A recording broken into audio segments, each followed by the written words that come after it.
Boa noite a todos e todas. Nós estamos, nesse momento, dando início a uma live, mais uma das nossas lives da EFOS, Associação Espírita de Estudos e Pesquisas em Ciências Humanas e Sociais. A temática dessa live, diferentemente de outras produzidas enquanto estudos filosóficos, que anteriormente já organizamos e apresentamos, ela tem por finalidade, ela tem por pegada uma outra perspectiva. Falaremos sobre uma personalidade icônica da cristandade, que é exatamente a figura de Francisco de Assis. Justamente nesse momento, ou seja, em outubro, que se comemora no dia 4 último, a data comemorativa de Francisco de Assis.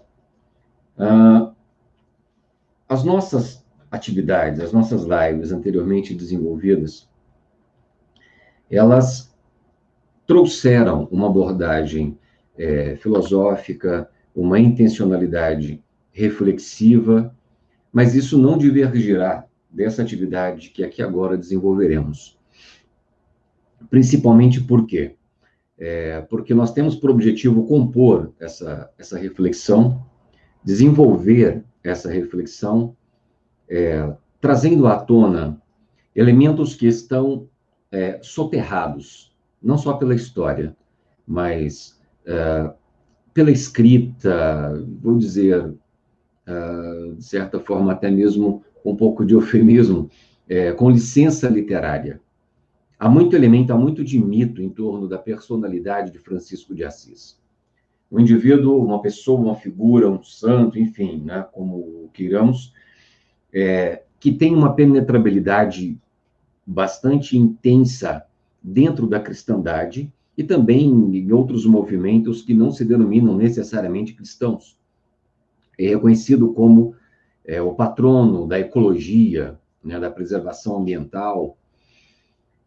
E o que podemos, portanto, trazer, refletir e pensar sobre a figura de Francisco de Assis?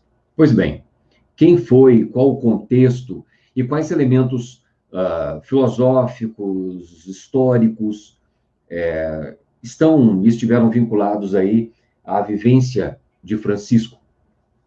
Quem é essa personalidade? Francisco de Assis. Pois bem, alguns elementos históricos para nortear a nossa reflexão. Primeiramente, precisamos aí nos remeter a uma Itália do século XII. Francisco de Assis, cujo nome era Giovanni di Pietro di Bernardone, ele nasceu na cidade, né, de Assis, obviamente, na Itália, em 5 de julho de 1182. Francisco não fazia parte da nobreza. A divisão, portanto, societária, naquele contexto predominantemente feudal, com as províncias, né? Enfim, toda aquela estruturação. E nós, por vezes, confundimos exatamente o sentido, a ideia de burguesia que veio se formando, né, obviamente, com o sentido de nobreza. Nobreza é todo aquele que havia denominação historicamente chamada, falada de sangue azul, a ideia de pureza, portanto, a família com os brasões, aquele que tem, enfim, pedigree, né? Aquele que pode ser denominado como raça pura, aquele que o processo eugênico pode ser demonstrado pela linhagem familiar, enfim. Francisco não fazia parte de uma família nobre, mas o pai dele era um rico comerciante. A mãe tinha, sim, as suas vinculações consanguíneas com elementos da nobreza, e o nome dela, Pica Boulemmont. O pai, Pietro Bernardone Maricone. Portanto, Francisco, ele herda, né, do pai, boa parte do nome, adquirindo aí o primeiro nome como Giovanni. E essa figura, esse Francisco de Assis, que nasce, portanto, nesse lar abastado economicamente, ele tem uma educação privilegiada. Ele tem uma educação que possibilita a ele conhecimentos em que, no contexto de considerável miserabilidade na Idade Média, tantos outros não teriam e não tiveram as mesmas oportunidades. E assim, vai crescendo aí esse jovem Francisco, como qualquer outro jovem da sua faixa etária, ansiando os desejos e as aventuras próprias de um indivíduo com uma condição econômica diferenciada, dentro de um contexto medieval. E que missões seriam essas? Era muito comum a identidade, a busca, o modelo das ordens cavalheirescas. O que significa isso? A igreja, obviamente, buscava politicamente, economicamente, ampliar seu território e sua perspectiva e sua visão política, sua ação política, né? Fazendo a correlação com o Estado, obviamente. E assim, aqueles que fossem para as denominadas guerras santas, ou para as cruzadas, como queiramos, eles receberiam, se conseguissem voltar vivos, obviamente, um título de nobreza. Então, havia possibilidades do indivíduo, na Idade Média, se tornar um nobre, que era se casando com alguém, de fato, de uma linhagem nobre, de uma nobreza, de fato, comprovada e solidamente reconhecida na sociedade, o que era muito difícil, porque o indivíduo deveria, inevitavelmente, ele precisaria abrir mão de um imenso patrimônio para conseguir herdar esse título, uma vinculação marital. Segunda possibilidade, comprar o título, que era praticamente impossível, porque era um preço exorbitante, mas era possível. E a terceira e última forma, a terceira via, muito mais utilizada que eu cito aqui, é justamente fazer parte de uma ordem cavalheiresca, ir para uma guerra santa, mas isso, obviamente, com o custeio da família. Então, era muito caro, portanto, né, os elementos do ferro, dos metais, era bastante caro, e o indivíduo fazia parte dessa ordem, voltaria, portanto, como eu já disse e eu repito, receberia ali um título de nobreza. E aí se tornaria, portanto, um nobre. Tá. Francisco de Assis fez parte desse contexto. Teve uma vida, tanto quanto boêmia, aproveitando ali os prazeres. Ele não tinha muito uma vinculação religiosa, mas, inevitavelmente, ele sempre esteve vinculado culturalmente com a modelo e a perspectiva da cristandade ocidental.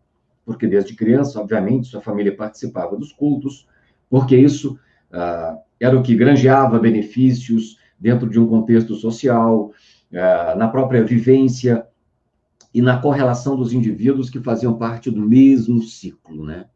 Aqueles que, quando mortos, seriam enterrados em terreno sagrado, portanto, garantindo a sua ida direto ao céu. E esse Francisco, que vai crescendo, com essa apresentação, com essa representação cavalheiresca, ele vai em uma tentativa, mas ele se frustra, não dá muito certo, ele não consegue muito êxito, e ele volta. Mas houve uma situação bastante intensa com a vida de Francisco, que foi um marco bastante considerável.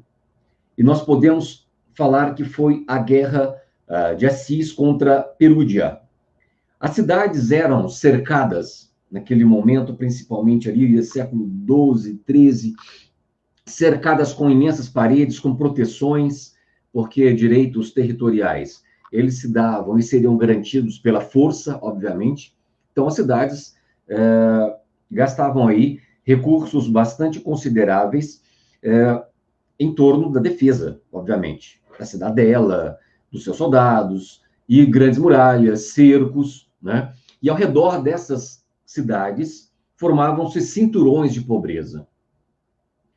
Então, assim, lá na Idade Média já havia esse contexto, tal como grandes condomínios cercados e a pobreza que fica em volta. Mas, enfim, essa representação do modelo social era muito forte. E as cidades, obviamente, buscavam ampliar seus territórios, seus governos. E, assim, elas digladiavam constantemente entre si. E nessa guerra, portanto, nessa luta contra Perúdia aí, que vai ser datada por volta do ano de 1201, 1202, Francisco é capturado. E como sabiam que seu pai era um rico mercador, comercializava, portanto, tecidos, que era algo muito caro na época, tinha um destaque social, eles sabiam quem era Francisco. e eles exigiam ao pai que ele fosse resgatado seu peso em ouro. Estamos falando literalmente. Seria um preço muito alto para que o pai pudesse resgatar o filho. E todo o histórico, Francisco teve, desde a infância, uma saúde um pouco mais fragilizada, um pouco mais na mocidade, é que ele, na vida, começando a vida adulta ali, é que ele vai se fortificando um pouco mais e lá está ele preso. Em calabouços, lugares, portanto, sombrios, escuros, úmidos, e ele vai adquirindo, portanto, fragilidades, e passados aí cerca de um ano, é que o pai recupera o filho. Suponho que, quanto às negociações, o que se deram, a gente, né, há relatos históricos que nos fogem, obviamente, né, os elementos dos bastidores. Mas, pelo menos, se fosse, me permito brincar aqui, se fosse uma questão de peso, o Francisco estava mais magrinho, portanto, menos ouro, né? Mas, enfim, um ano demorou para que o pai recuperasse o filho. Por volta de 1203, então, 1202, 1203, Francisco Bernardoni recupera o filho. E, a partir daquele momento, Francisco nunca mais foi o mesmo. Porque ele se deparou com muito sofrimento, com muita dor, com muita morte. E ele percebia que ele, obviamente, não foi morto naquele local onde estava, e foi cuidado, de certa forma, porque ele valia alguma coisa. Enquanto os que não tiveram e não tinham valia alguma economicamente falando, eram eliminados, descartados, colocados em campos de trabalhos forçados até a morte, enfim. Situações próprias e corriqueiras da época, as aventuras da época. E assim, quando Francisco retorna, ele se depara, ele se aproxima da obra, ou seja, do Evangelho do Cristo, com fragmentos de relatos, de escritos que lá estavam, portanto, ali na prisão. Ele convive com aquilo. E aquilo começa a mexer com ele profundamente. E ele se questiona, quando ele retorna e vivencia esse cativeiro. Como pode haver tanta injustiça, tanto luxo, ao lado de tanta pobreza? Tá, é importante que o digamos. Francisco não foi um indivíduo que tinha um ideal de pobreza em si, unicamente, sendo, portanto, um avatar. Não. Culturalmente, houve diversos movimentos ali, chamados de movimentos pauperísticos. Movimentos que apregoavam a pobreza como ideal moral de vivência cristã. Mas uma pobreza que pudesse ser vivida em profundidade. Portanto, viver a pobreza, viver o abandono, escolher a pobreza. Não estamos falando de uma pobreza involuntária, que muitos não são postos a escolher, mas a vivenciar, né? De forma exatamente ali obrigatória, imposta pelas condições socioeconômicas da vida e tudo mais. Mas a pobreza moral aqui, repito, como escolha, né? E isso era, portanto, uma vivência moral. E Francisco, quando retorna, ele já retorna, obviamente, incomodado com tudo isso. Os outros movimentos pauperísticos, que eram movimentos muito fortes, mas eram todos praticamente intitulados como movimentos heréticos, e sofriam represálias da igreja com bastante intensidade. Primeiro, porque a igreja não tinha o ideal de pobreza. Aliás, politicamente falando, nunca teve. Isso não é uma questão de crítica perseguidora ou coisa parecida. Pelo contrário, é meramente uma questão histórica. Né? Os recursos, a riqueza, o patrimônio e tantos outros elementos. Obviamente que não fazia parte. Portanto, aquilo incomodava a igreja. Mas mais que isso, esses movimentos eram considerados heréticos porque eles eram acusatórios.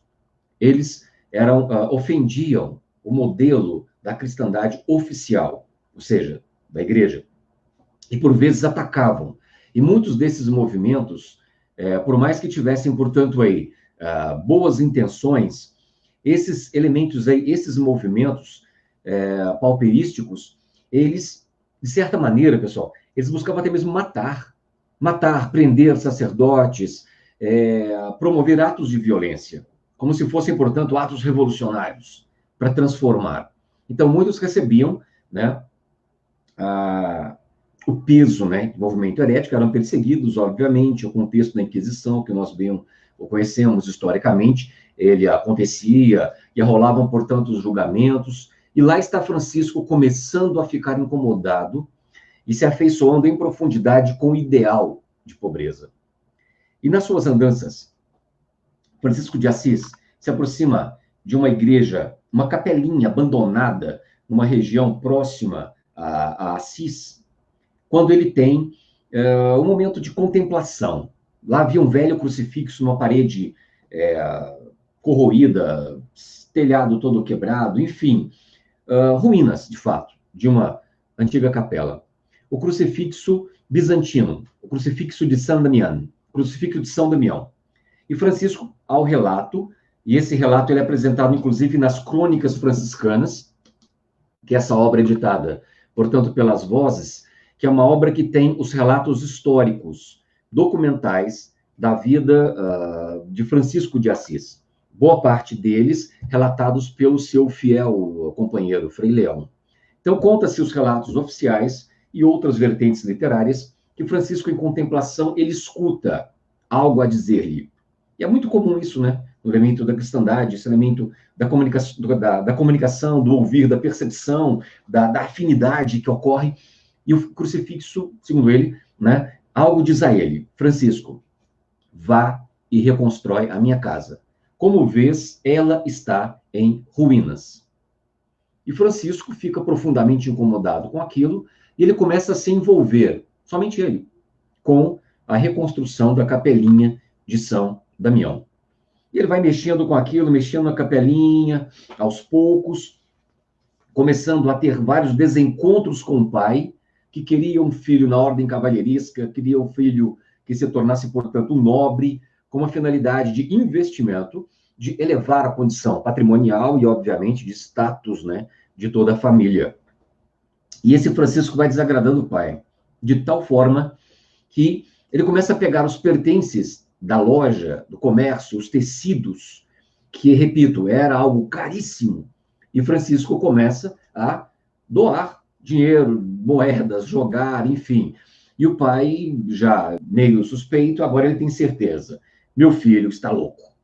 Meu filho está louco, o que ele faz é uma violência, eu estou trabalhando, amealhando recursos, e meu filho dispensando. E aquela contenda muito severa vai ser decidida pelo bispo da cidade. E Francisco é levado em julgamento com o pai, que o arrasta pela gola à praça da catedral, em que ele vai ser julgado pelo bispo. Portanto, como já o disse, a Igreja Católica, obviamente, ela vinculava com o poder civil, e as correlações se davam, né, nessas composições da normatividade social. E assim, Francisco, ele é, portanto, julgado lá na praça, e há um episódio que também aparece nos relatos históricos, mas não importa se é a licença literária, a beleza da literalidade, mas enfim, né, perdão, da literatura, né, mas não importa. Há um relato muito interessante em que Francisco começa a se despir em praça pública. E ele junta nas mãos toda a roupa que tem, totalmente pelado, coloca nas mãos do pai e diz a ele: a partir de agora, eu não tenho nada de ti, nem mesmo o nome. Eu não quero nada contigo porque meu pai é outro. E dizem que ele começa a pronunciar, né, a oração do Pai Nosso. Pai Nosso que estais nos céus e tal. E o bispo, emocionado com aquele fato, porque não poderia ir contra, porque aquilo gerou uma certa comoção pública, e alguém que estava afirmando que desejava se vincular a uma vivência religiosa. Então, quando o indivíduo, nesse contexto, ele pedia salvaguarda da igreja, para um ato como esse, a igreja tinha a obrigação de acolher. E o Estado, por vezes, não intervinha. Eram as divisões, de certa forma, territoriais dos poderes, enfim. E ali, Francisco, ele é, de certa forma, acolhido pelo bispo, mas ele não queria viver ali. Ele queria voltar para a Capelinha de São Damião e reconstruir a casa que estava em ruínas. E assim, Francisco começa uma ação solitária, sozinho, isolado, na Capelinha de São Damião. E o pai esperava. Não, logo, logo, quando ele passar pelas dificuldades, ele volta. Ele vai sentir o que é fome, o que é o frio. Ele vai sentir essas dores cruéis e atrozes, e ele retornará. E assim, Francisco não retorna.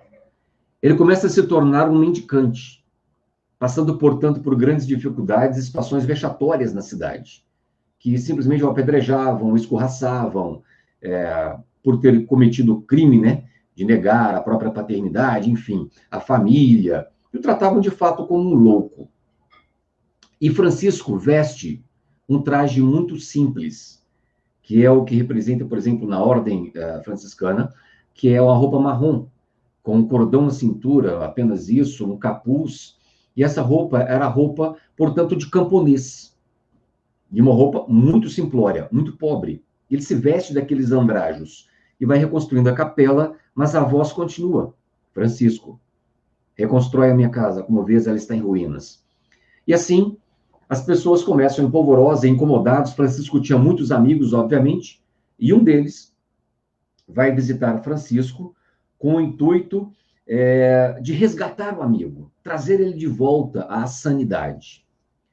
E leis, quando ele chega à capelinha de São Damião, ele se depara com uma cena que o comove, e ele encontra um Francisco de Assis absorto, feliz em si, como ele nunca tinha percebido, e muito lúcido, bastante, e por sinal, bastante convincente. E esse indivíduo resolve também jogar todos os pertences na rua e viver uma vida de mendicância. E aí estava Francisco e mais um. Outros amigos foram para resgatar os colegas e o grupo começa a aumentar e vai incomodando a cidade de Assis. E o bispo orienta Francisco. Francisco, você precisa pedir ao Papa a ordem, o selo papal, para você formar uma ordem religiosa. E Francisco, mas eu não quero nada, eu só quero viver uma vida de pobreza. E ele fala, não, mas é importante, porque você vai morrer desse jeito. Porque você vai ser perseguido, vão te matar, você pode ser reconhecido como um herege, como tantos outros. E Francisco, há vários relatos aí sobre isso, obviamente, e Francisco procura, portanto, a Igreja Católica para conseguir a regra da ordem, e ele busca uma regra em que, segundo ele, não haveria outra. Ela é bastante severa, portanto, despir-se de tudo. Se você apenas tiver sandálias, desate de sandálias, vá pelo mundo livre para pregar o evangelho a toda criatura. Portanto, Francisco coloca isso numa base, na regra geral, e vai apresentar ao Papa. Não é algo tão simples, mas ele continua intensamente nesse encontro, e há vários filmes, obviamente, pessoal, que relatam sobre isso. Um deles, muito conhecido, que é um tanto quanto poético, né? Mas vale a pena, é interessante. Irmão Sol e Irmã Lua, né? A tradução aqui para o nosso português. Irmão Sol e Irmã Lua, que relata a história de Francisco de Assis e Clara de Assis. Então, mostra ali um momento bastante poético. Há outros filmes com uma pegada mais histórica.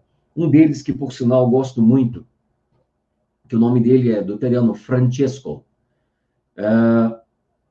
Eu vou colocar aqui o nome do filme no chat, do italiano Francesco.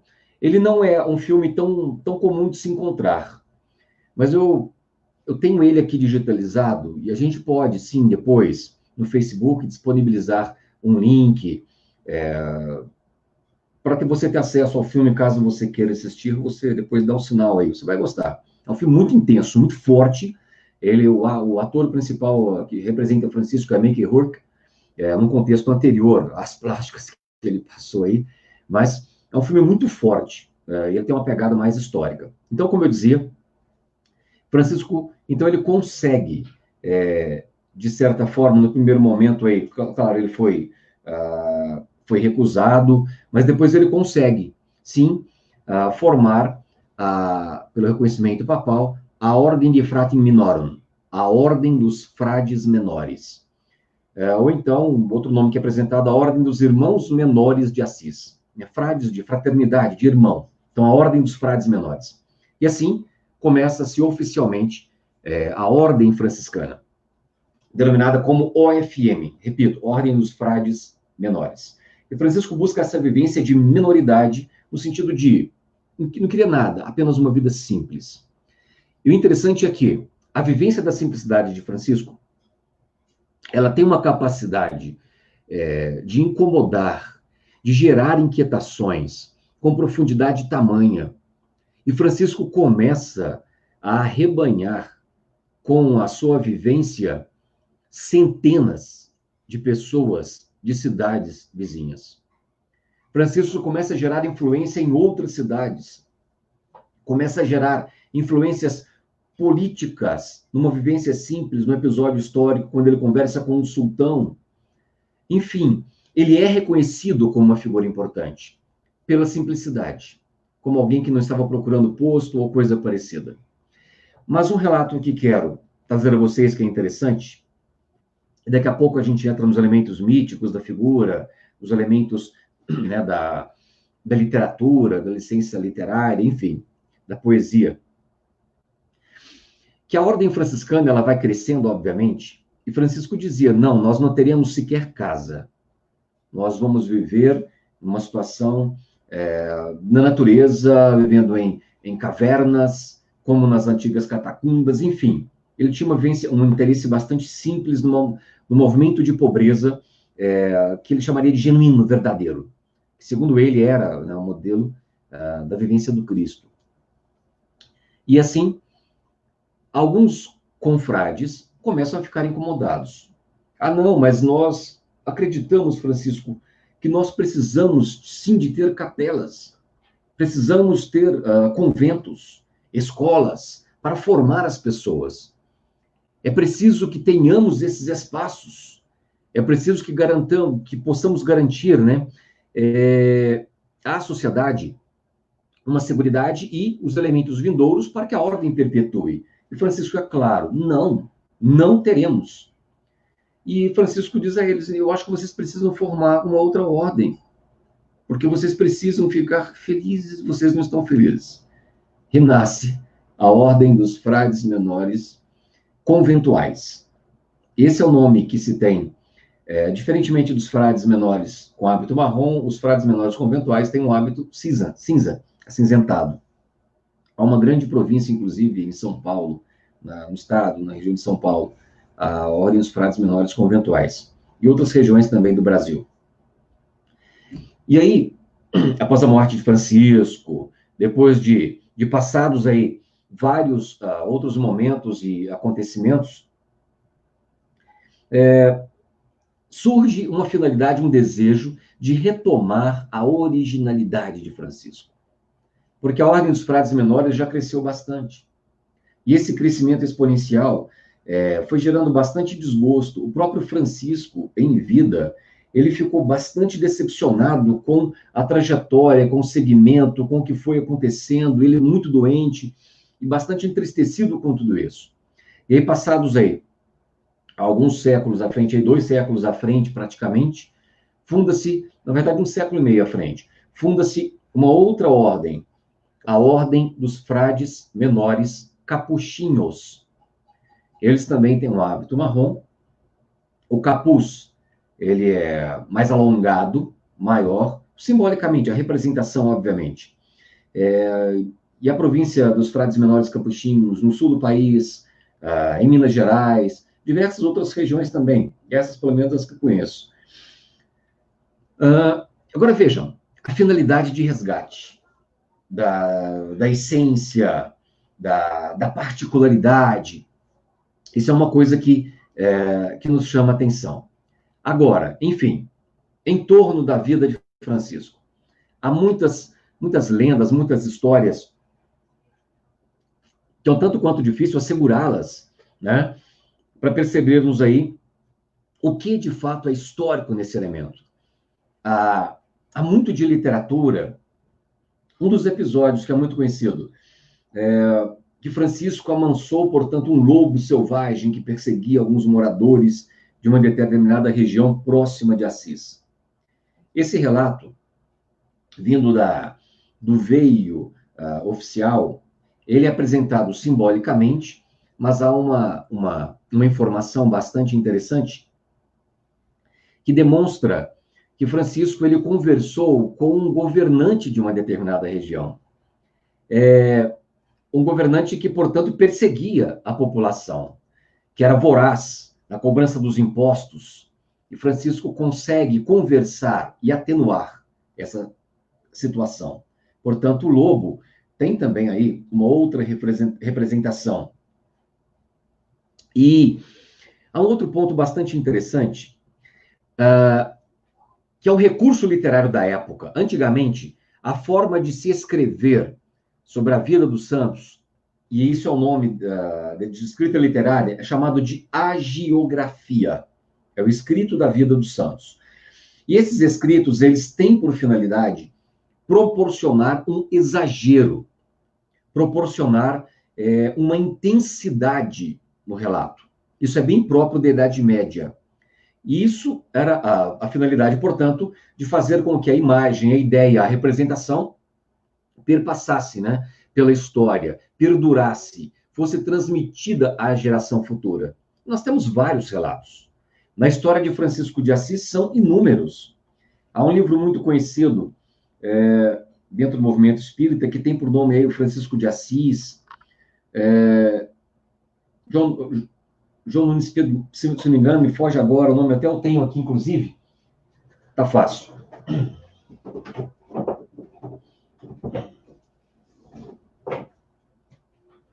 João Nunes Maia, que tem por título a obra Francisco de Assis. Nesse livro, por exemplo, são usados recursos literários inúmeros.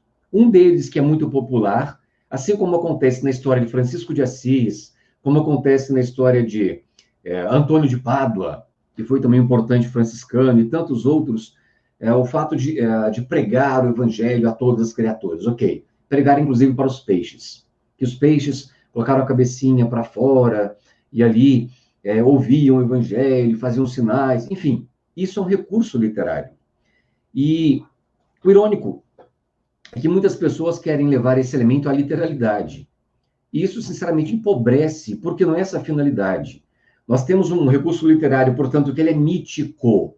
É uma pena que o mito tenha, o sentido da palavra mito, tenha entrado tanto em desuso que até qualquer coisa por aí pode ser chamada de mito, né? Sendo uma vergonha usar esse nome para isso. Mas, enfim, o mito, ele é uma representação simbólica.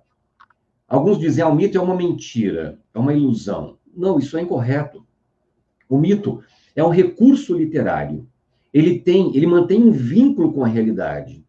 O mito ele tem a finalidade de transmitir simbolicamente uma representação, que, de certa forma, a lógica, a cognição não consegue muito bem explicar. Então, assim, nascem-se os mitos, construídos culturalmente, e, por vezes, aí, transmitidos de geração a geração, em toda a sua força construtiva.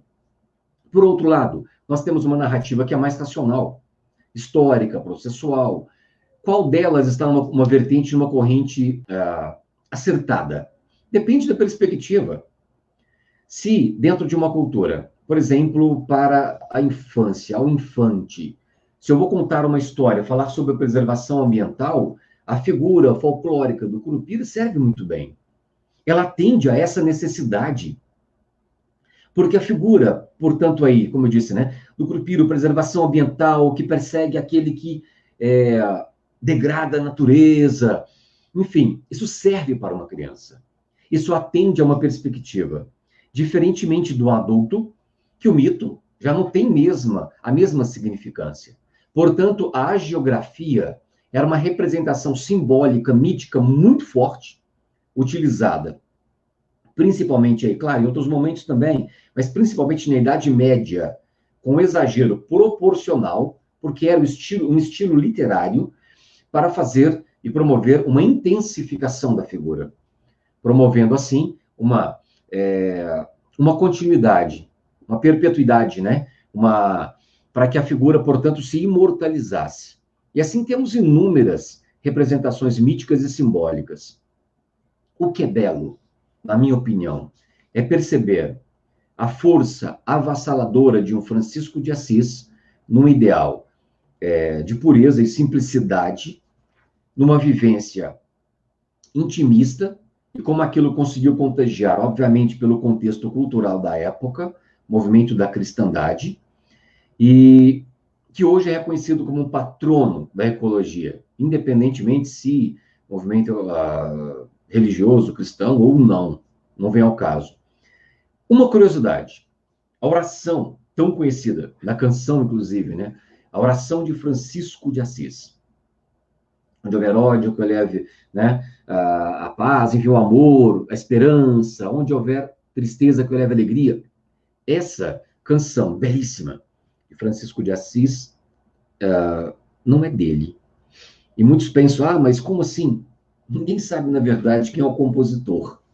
Mas ela não é oficialmente de Francisco de Assis. Ela é atribuída a Francisco de Assis pela representação, pela simbologia e pela vinculação profunda. Então, ela se imortalizou, exatamente como a oração de Francisco de Assis. E um elemento que posso dizer a vocês. Mas por onde eu, Sandro Henrique, falo essas questões? Eu sou um ex-frade franciscano. Eu já fiz parte da Ordem dos Frades Menores, da UFM. Eu pertenci, sim, nessa vida, em outras também, mas enfim, mas nessa vida e nessa existência, eu fiz parte da Ordem dos Frades Menores, da província de Santa Cruz. E saibam vocês, dentro da Ordem Franciscana, estuda-se uma disciplina chamada de franciscanologia. Estuda-se em profundidade a Idade Média, relatos e elementos históricos da própria vida de Francisco de Assis, pelo elemento da identidade, e não há dúvidas que, posso dizer, que Francisco de Assis, ele conseguiu o selo papal, exatamente a autorização da ordem, porque Francisco mostrou profunda subserviência. Ele não tinha a proposição, a proposta de instigar ou afrontar o modelo da cristandade oficial, instituída ali socialmente. Agora, quais são os ideais, filosoficamente falando, que Francisco vivenciava e representava?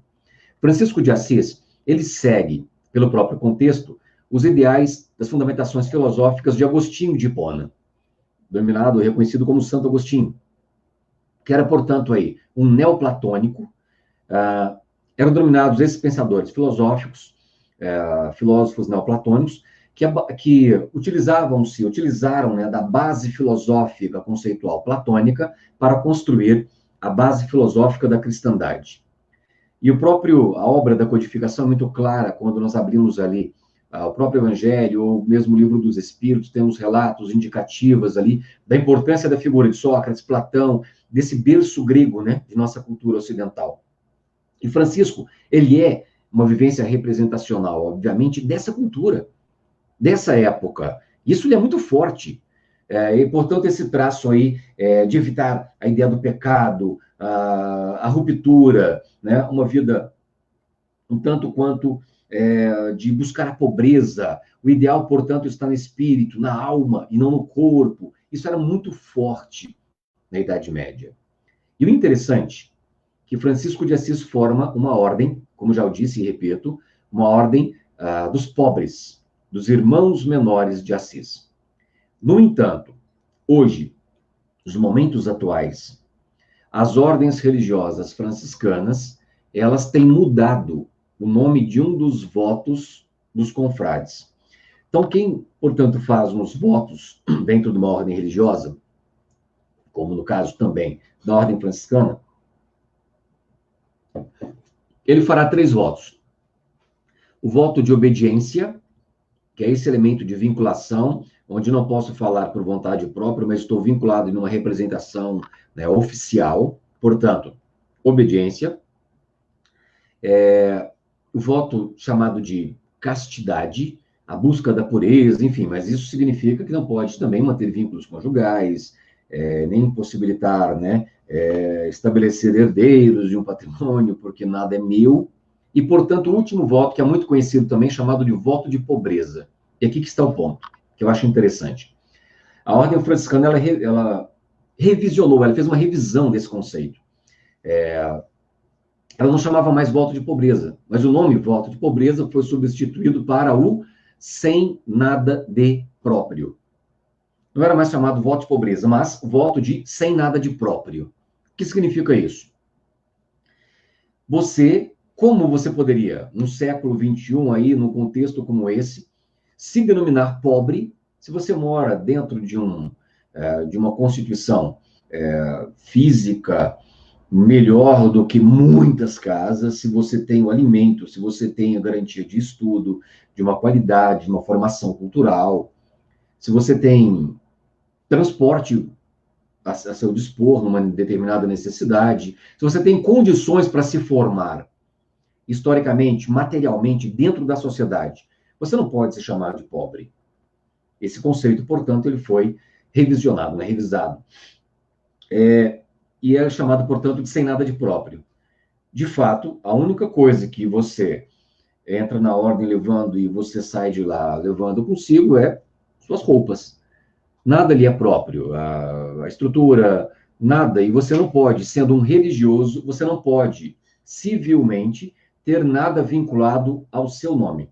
Tudo é no nome da ordem religiosa que se pertence. Sejam elas quais forem, tá? Dominicanos, franciscanos, enfim, sejam quais forem as ordens religiosas, as comunidades religiosas. Diferentemente da formação sacerdotal dos chamados aí eclesiásticos, os padres diocesanos. E estes fazem parte de uma diocese, eles inclusive podem escolher e vivem, por vezes, sozinhos. Estes sim podem, oficialmente, ter e gerenciar patrimônio. Eles podem ser o dono do patrimônio. Essa é uma diferença bastante significativa, só para explicar o que é uma ordem religiosa e o que é uma formação, portanto, a identidade de portanto, de uma diocese, né? De um sacerdote diocesano, para um sacerdote, portanto, religioso. O religioso, ele, pelo princípio da ordem religiosa, ele precisa viver em comunidade. A vivência comunitária. Portanto, vivem-se em conventos. Ao passo que a formação para um sacerdote diocesano é chamada de seminário, né? O cara passa pelo seminário, a vida seminarística. A ordem religiosa passa, portanto, pela formação conventual. Então, tem elementos aí, nomenclaturas distintas. Eu trago apenas isso como elemento de curiosidade. E um desses que eu vou abrir daqui a pouco aí para a gente bater um papo, caso queiram comentar, trazer alguma coisa aí à tona, sondar, se a gente conseguir, obviamente, discutir sobre. Mas um relato que quero finalizar com ele. Francisco de Assis, ele morre com os estigmas do Cristo no corpo, com as marcas das chagas, nos pés, nas mãos e também do lado esquerdo. No relato, mesmo oficial, no estilo literário, quem relata isso é o próprio Frei Leão. Ele relata da própria boca de Francisco, ele é o biógrafo oficial, primeiro ali, ocular, que Francisco, ele recebe a visita de um serafim, portanto, alado, e ele é atravessado por essas chagas, que o marcam na carne. E o bonito é perceber que Francisco sempre manteve ataduras. Ele fazia questão de nunca mostrar para ninguém essas feridas. E aí poderíamos pensar, isso foi algo psicossomático? Independentemente se foi um elemento aí, sei lá, do transcendental, se foi um elemento psicossomático, independentemente, nós temos ali um indivíduo que se personifica no ideal do qual ele se esmera, do qual ele vivencia. Na minha opinião, se for psicossomatização, a materialização no corpo físico de elementos psíquicos, isso é muito mais intenso, a ponto de produzir uma transformação física, orgânica, enfim, alguém que vivenciou em profundidade. E a beleza da simplicidade de Francisco é esse elemento que de fato perdura, que cativa e que instiga tanto os indivíduos aos ideais de simplicidade. E no contexto como esse que nós vivenciamos, Francisco, falando da atualidade, não mais no homem no seu tempo, mas agora transpondo essa reflexão para o nosso contexto atual. em que nós vivemos numa sociedade de consumo extremamente adoecida. Francisco tem muitas coisas para nos ensinar. Não que tenhamos que viver um ideal de pobreza, mas o exercício do desapego faz muito bem. Nós hoje temos, de repente, determinadas coisas, mas amanhã pode ser que não tenhamos nada, né? Pode ser que sejamos, portanto, metaforicamente falando a expressão aqui, né? Pó. O caixão não tem gavetas, não é à toa. Esse exercício do desapego, saber viver, sendo bem epicurista aqui agora, sabendo viver com o simples. E aqui não é conformismo, não é essa a questão. Mas é não ser sugado para dentro de um vórtice, triturado para dentro de uma ideologia de consumo adoecida, da qual nós buscamos uma reafirmação de nossa identidade pelos elementos de uma sociedade que gera modelos referenciais e identidades vazias, sem representação.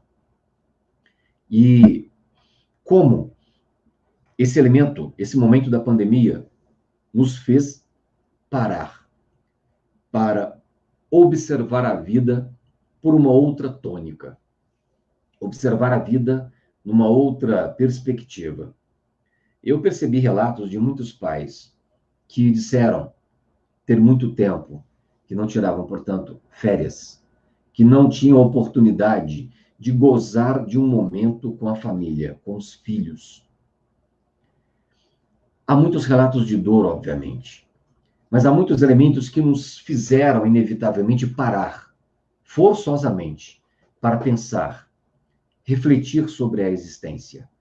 E qual a influência de um Francisco de Assis hoje, na atualidade? A busca de uma integração com o universo à nossa volta. Não somos parte do universo. Nós possuímos a totalidade do universo em nós. Nós somos esse universo. Mesmo se formos aqui seguir uma abordagem física, conceitual, atômica, né? Desde a constituição, portanto, estelar, nós somos uma constituição orgânica, obviamente, mas numa compreensão aqui outra, que estamos falando de dimensões, que falamos, né, espiritualmente aí, de dimensões energéticas de existência, as coisas se desdobram numa representação muito maior. E, por vezes, nós não conseguimos nos conectar com quem está do nosso lado. O que dirá com toda essa dimensão universal? Eu não queria usar a palavra que está muito clichê, né? Quântica, à nossa volta. Não queria exatamente usar essa palavra, mas ela até que serve. Mas a nossa necessidade de conectividade. A busca de, agostinianamente agora, dizendo, de voltar para nós mesmos. Volta-te para ti mesmo, a verdade habita no homem interior. Esse momento, portanto, essa necessidade de uma parada, de uma reflexão, de uma análise acerca da vida. É possível viver com o bem material, é possível. Mas é possível viver também com um pouco menos de bem material? É possível. Depende de como, quanto e de que forma estamos abertos às circunstâncias da existência. Não estou aqui a dizer de ideais utópicos ou coisa parecida. Eu estou falando de ter a condição de não dependermos tanto das coisas. Sabermos usar as coisas, vivenciar os elementos da existência, mas não sermos escravizados por elas. Não sermos, portanto, robotizados, seguirmos o fluxo cronológico da produção. Isso nos ajuda. Por quê? Se você para pensar no momento atual agora da tua vida, rememorando tua infância, muito possivelmente você não se lembrará de brinquedos, você não se lembrará das roupas, do que você ganhou, mas se você lembrar de um brinquedo, você vai lembrar da sensação, da alegria do brinquedo, do que você ganhou, o que aquilo proporcionou a você. Você talvez se lembre muito mais das brincadeiras, dos amigos, das risadas, das alegrias, das aventuras, das vivências. Isso tem um peso de eternidade. Ao passo que aqueles que são as composições, portanto, materiais, elas têm data de validade. Elas têm a sua passagem. A Ângela propõe aqui uma questão, explica esse paradoxo da celebração da pobreza de inspiração franciscana, de um lado, e de outro, para sermos verdadeiramente cristãos, temos que contribuir com a diminuição da pobreza. E essa é uma questão bastante interessante, porque se nós estamos falando do excesso de um lado, inevitavelmente estamos representando a escassez, né? Estamos pensando e evidenciando a escassez de um outro. Portanto, a desigualdade, ela é criada socialmente. A desigualdade social, a desigualdade de direitos, a desigualdade, portanto, enquanto constituição de humanidade, ela é construída. A pobreza social, cultural, ela é uma construção política. Assim como pode o ser a busca de um enriquecimento, não meramente econômico, mas cultural, educacional. Porque tanto dos nossos gestores não investem em educação, mas eles têm a educação como um custo. Eles têm a educação como um ônus ao cofre público, porque a educação é a única, vou usar aqui a nomenclatura, é a única secretaria de um governo que não gera dividendos. Ao passo que a Secretaria de Trânsito, de Meio Ambiente, portanto, liberar licenças, multas, enfim, recursos, tudo isso gera dividendos. Mas a educação, ela é um custo. E o pior, que ela é, enquanto investimento, vou usar a palavra investimento, porque não quero usar custo, a médio prazo, ela gerará, portanto, frutos na sociedade? Sim. Mas, por vezes, aquele indivíduo que esteve preocupado com os 4 anos ou numa tentativa de reeleição, ele possivelmente não será quem colherá tais frutos na sua gestão. E, por vezes, eu, você, nós, enquanto humanidade, nos preocupamos muito com o nosso umbigo, com a nossa vivência individualizada, com os nossos elementos propriamente que me pertencem, mas isso é meu. Então, esse elemento da pobreza franciscana, ela inspirava, lá na Idade Média, lá no século XIII, no século XII, inspirou um elemento da busca da simplicidade, enquanto uma sociedade buscava amealhar tesouros, recursos, para se projetar socialmente. E Francisco de Assis consegue atravessar esse contexto medieval e lançar luzes ao nosso presente, de trazer reflexões. O quanto de adoecimento estou a vivenciar dentro de uma sociedade de consumo? Quem sou eu nessa representação de uma sociedade de consumo? Quais elementos me compõem enquanto identidade? São perguntas, obviamente, aqui retóricas, mas inevitavelmente reflexivas, que nós lançamos, que eu lanço primeiramente a mim, a percebermos aí quais elementos estamos a vivenciar. Quais possibilidades estamos dispostos a desenvolver. O movimento espírita, ele tem por força motriz a ação social. Por vezes está numa dimensão de assistência, ok, mas ela tem por base a promoção humana. É muito bom se pudermos aliar essa dimensão da assistência, de suprir o básico, mas conciliar com isso a humanização. Essa é a nossa finalidade, de cada um de nós. E aí não importa qual é a bandeirinha ideológica, se é cristão, islâmico, né? Se muçulmano, se shintoísta, se hindu, se judeu, não importa qual é a bandeira ideológica, mas promover, portanto, a humanidade. No princípio, como a Karen diz aí no chat aí, de estar no mundo, A ideia de sem ser do mundo, no sentido de sem ser do mundo de pertença, né? Ou seja, de ser dependente dessas condições. Elas me são importantes e necessárias, obviamente, mas elas são transitórias. E esses elementos da vida nos ajudam muito. E quantos relatos que nós temos? Indivíduos que, ao partirem, deixando essa existência física, acabam atrelados a elementos que não estão mais na dimensão em que se encontram. E aí é uma expressão do Evangelho muito bonita, né? Que assim diz: onde está o teu tesouro, ali também está teu coração. Portanto, compete a cada um de nós fazer e promover esse exercício da civilidade, da humanização, de buscar vivenciar os elementos da simplicidade da existência. Sim, não há nenhum problema em nos fazermos possuidores, mas é muito importante que não sejamos possuídos pelas coisas que nós acreditamos possuir. Acho que essa reflexão ela vale muito, porque há muito de compulsão, há muito de adoecimento dentro de uma sociedade representacional, tal como nós vivenciamos.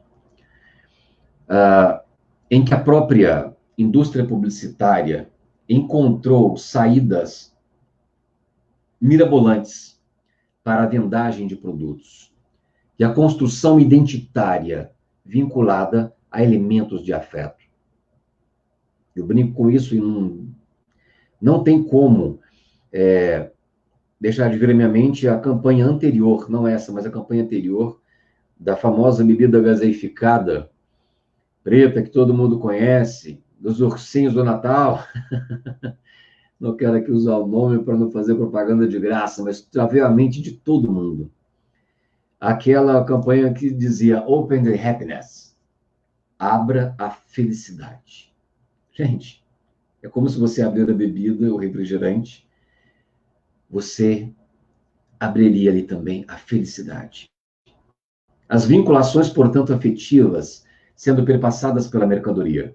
E nessa dimensão publicitária, constrói-se, como diz Jean Baudrillard, constrói-se, obviamente, aí, que é um sociólogo, um filósofo muito importante, que estuda o elemento simbólico da publicidade no universo do consumo, constrói-se, produz a partir daí um novo produto.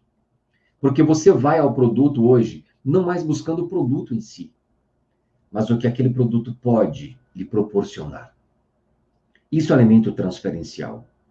Isso é um elemento muito forte. E se nós não tomarmos o cuidado, nós promoveremos tanta transferência em torno desses elementos que nossa vida ficará cada vez mais esvaziada de si, esvaziada de nós, esvaziada do nosso eu. O Saulo faz aqui uma pergunta. Papa Francisco causa desconforto ao trazer para o século XXI a forma de ver o mundo? Saulo, de fato, o Papa Francisco escolhe esse nome em homenagem ao Poverello de Assis, né? Ou seja, a Francisco de Assis, o chamado pobrezinho de Assis. Ele escolhe essa representação por uma busca de uma vida mais simples. Claro que ele causa desconforto em todo mundo aí. Mas o que eu coloco como ressalva é o cuidado ao que se é escrito e é dito, né? Isso é escrito de Papa Francisco, do Papa Francisco. Isso é tão complexo porque um dos recursos muito utilizados até hoje são os escritos apócrifos. Quando alguém quer dar evidência a uma ideia, normalmente ele coloca um texto, né? O que diríamos nós agora em momento de fake news, não é verdade? Produz-se tanta coisa, tanta porcaria, independentemente se é esquerda, direita, se é acima, baixo, enfim. Produz-se tanta coisa e coloca-se assinaturas com nomes de evidência. Se nós juntarmos tudo que apareceu por aí, escrito como Papa Francisco, ele já escreveu mais do que Santo Tomás de Aquino. E olha que o chamado boi mudo da Sicília, Tomás de Aquino, escreveu muito. O cara foi uma máquina. Ele produziu muito na Alta Idade Média, ali em torno do século XIV para século XV. E Papa Francisco, obviamente, há muito dele aí que são escritos apócrifos, mas que não perde a essência, obviamente. Então, a vivência de Francisco, atualmente aí, é justamente uma afronta a esse modelo de vivência. Já está mais do que comprovado. Não há mais como eticamente vivenciarmos uma vida, uma vivência individualizada. O modelo darwiniano na leitura de mundo já está superado. O que quer dizer isso, eticamente falando? O modelo darwiniano, que é a evolução das espécies, portanto, aqueles que foram mais fortes foram se agregando com suas condições de adaptabilidade e transmitindo às outras gerações a perpetuidade, né, a continuidade da espécie. E assim foi se dando a seleção natural. Ok. Esse modelo já está superado, porque a representação, a compreensão biológica do que se mostra de organismos de sobrevivência foram aqueles que conseguiram constituir ecossistemas em correlações, em cadeias de relações, e não apenas em elementos individualizados, mas aqueles que conseguiram promover, repito, ecoexistências, existências mais complexas. Portanto, esse modelo já está mais do que apresentado dentro da sociedade. Não dá mais. Economicamente, eticamente, moralmente é inviável a vivência isolada, individualista, intimista, sem o desenvolvimento de um senso de alteridade para a busca de uma sociedade mais justa e mais igualitária. O que eu tenho feito para melhorar o mundo em que estou? Essa é uma pergunta retórica, mas que vale para todos nós. O que tenho feito eu para contribuir aos elementos de promoção da justiça social? São questões que, penso eu, muito válidas para o nosso tempo de hoje, para a nossa atualidade. De repente, e por que não, buscando referências aí no Francisco de Assis, trazendo isso aí para o nosso momento atual. Caso alguém tenha alguma pergunta, alguma questão, fiquem à vontade para que nós possamos conversar, ou alguma curiosidade.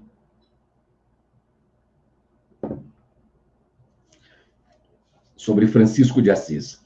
E enquanto isso, eu apresento a vocês tem uma letra que ela é muito íntima dentro do movimento franciscano, uma composição, uma música chamada de Perfeita Alegria. Opa, só um minuto, vou escrever errado aqui.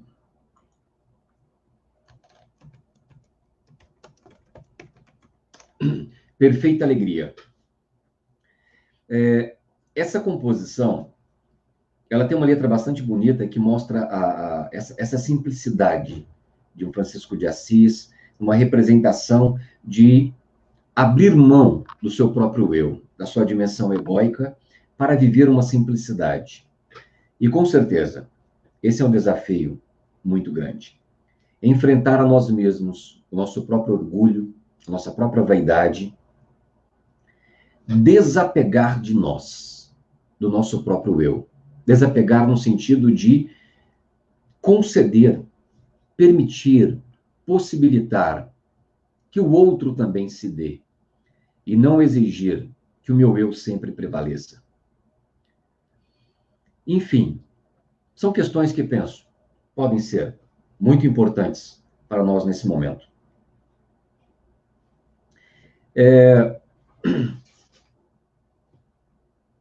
Eu estava aqui pensando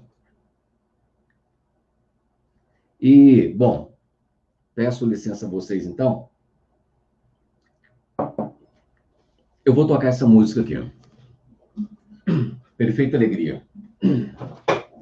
A gente finalizar a nossa live. Não sei se o áudio do violão vai aparecer aí, mas vamos tentar.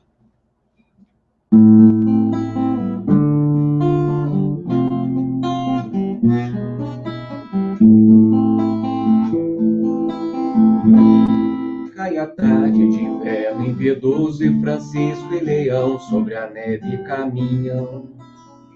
Vão tomando a Santa Maria com fome e com frio ao final de outro dia.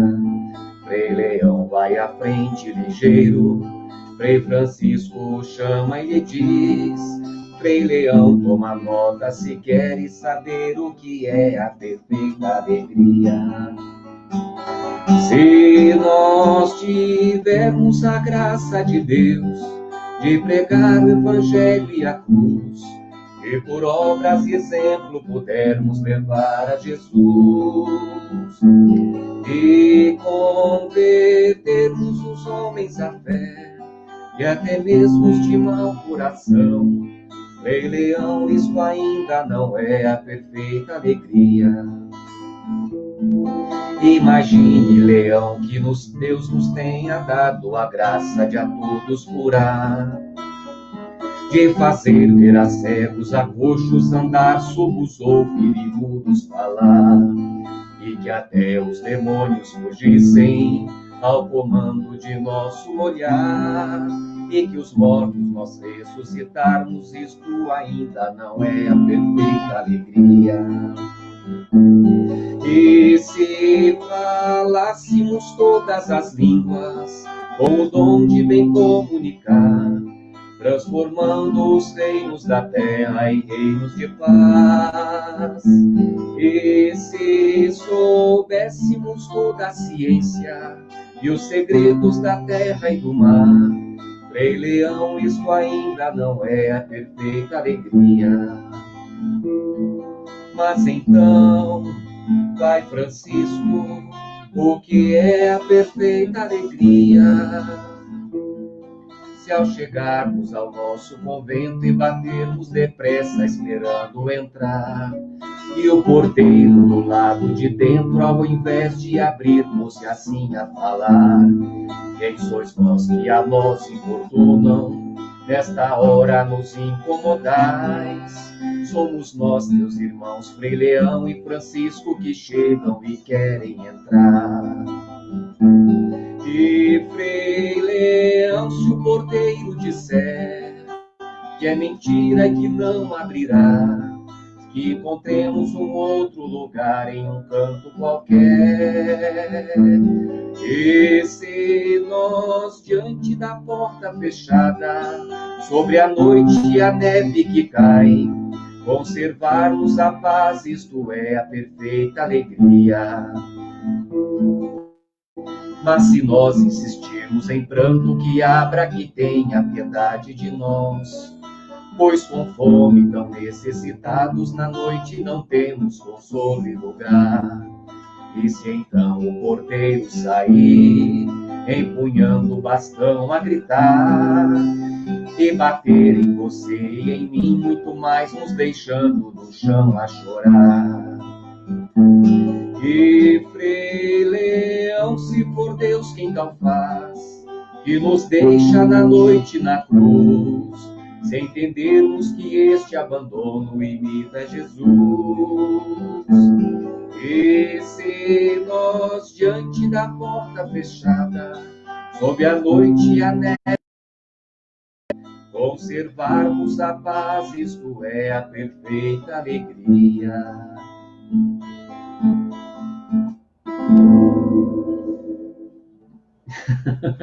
Eu confesso que não tinha muito preparado, mas bateu a inspiração. Eu falei, eu vou tocar. Enfim, é um prazer ter a oportunidade de compartilhar isso com vocês. E um ponto interessante que o Saulo faz questão de comentar: a figura de Clara de Assis, ela foi uma figura muito importante dentro do segmento e do movimento franciscano, porque, diferentemente de Francisco, Clara fazia parte da nobreza. E quando Clara procura Francisco, já com a aprovação da bula papal, com a aprovação papal para a ordem dos frades menores, ao se aproximar de Francisco, rapidamente ela corta os cabelos. Esse era um sinal de solicitação, de salvaguarda da igreja, naquele contexto político daquela sociedade do século XIII. E assim, Clara, para o grande desconforto do pai, ela se torna, portanto, uma freira, né? E ela, obviamente, ela vivencia um pouco com Francisco, mas ela não poderia ficar com os confrades, porque isso geraria um problema, bem próprio da cristandade ocidental, né? A questão do sexo, enfim, do pecado. E aí, Clara é levada a criar uma ordem conventual, que é das irmãs Clarissas. Mas ela, Clara e Francisco, sempre tiveram um certo contato, muito mais depois, obviamente, da vivência dentro da ordem religiosa. Bom, essa era uma proposta de trazermos aqui essa reflexão. Eu confesso, quando canto aqui para vocês Perfeita Alegria, sinceramente, eu tinha visto a letra hoje, mas há muito tempo que não tocava essa música. O que acho bonito é o que a música traz enquanto representação, que ela é uma música muito intimista, ela é do movimento franciscano, dos frades franciscanos, é quando fala justamente da capacidade do abrir mão de si, abrir mão do próprio ego e conseguir manter a paz, apesar das dores, das dificuldades na existência. Eu vou depois compartilhar com vocês a letra, né? É claro, ela é da cristandade ocidental, do modelo da cristandade católica, obviamente, com várias representações, claro, normalmente, mas tem toda uma beleza, né, de uma identidade cultural, musical, enfim, é bem interessante. Muito bem, eu agradeço vocês que estiveram conosco aqui, os demais que nos assistirão em momento ou outro, a falarmos aí, hoje, da figura de Francisco de Assis, uma representação belíssima, que ainda mantém muito ativa dentro da nossa atual sociedade, e que traz uma força de uma crítica social bastante contundente, bastante convincente. Se nós estamos a perceber riqueza numa dimensão social, é inevitável que nós estamos, de certa maneira, causando, ocasionando a escassez, a falta e a pobreza de outro. E a pobreza, inevitavelmente, ela é uma construção social. E, por vezes, uma construção política. E que busquemos em nossas ações, cada vez mais, promover justiça, igualdade, que tenhamos cada vez mais, sejamos cada vez mais homens no mundo, mulheres no mundo, seres humanos no mundo, inseridos numa vivência política, crítica e reflexiva. E aproveitando a beleza de não estarmos mais num contexto medieval, onde o conhecimento nos era e nos seria proibido. E hoje nós podemos conhecer, pensar, refletir, ter senso crítico, utilizarmos-nos, portanto, do conhecimento científico como baliza e salvaguarda para buscarmos cada vez mais a justiça social. Eu vou, então, após a live aí, colocar para vocês, sim, algumas indicativas aí para quem quiser ver. E vou deixar também o link, compartilhar com vocês o link do filme Francesco, para que vocês tenham oportunidade, caso queiram assistir. É um filme um pouco longo, mais de 2 horas aí, mas é um filme que conheço com maior pegada histórica sobre a vida de Francisco de Assis. Bastante interessante. Pessoal, mais uma vez, obrigado pela paciência de vocês, por estar conosco, por ouvirem. E já deixo o aviso aqui, que em breve, muito em breve, nós apresentaremos outras lives. Eu vou acertar aí com a colega Ângela, em breve, aí, com os colegas da EFOS, outras lives. Uma delas, por exemplo, falaremos aí sobre o pensamento de Jean-Jacques Rousseau, um grande ícone humanista, no momento aí de um iluminismo, e que tem grande influência na constituição do pensamento, da espiritualidade kardeciana, enfim, da cristandade também. Falaremos aí sobre a figura de Agostinho de Hipona, né, Santo Agostinho, que é um filósofo fundamental para pensarmos alguns elementos aí, da herança cultural da cristandade. E quem sabe, lá em dezembro, nós ainda anunciaremos e falaremos sobre a figura icônica, né, de Jesus de Nazaré. Tem vários elementos aí para a gente pensar e refletir. Obrigado a vocês por estarem conosco mais uma vez, obrigado pelo carinho, obrigado por tudo, e que possamos nos unir na causa do bem e da paz, e que toda energia do bem, da justiça, possa nos envolver e nos fazer cada vez mais ter a coragem de nos desapegarmos de nós mesmos, no enfrentamento das nossas próprias dificuldades, a fim de melhorarmos, a fim de propiciarmos o bem, promover a justiça, o bem, a paz e a igualdade. Paz e bem a todos nós. Uma boa noite, pessoal. Obrigado mais uma vez.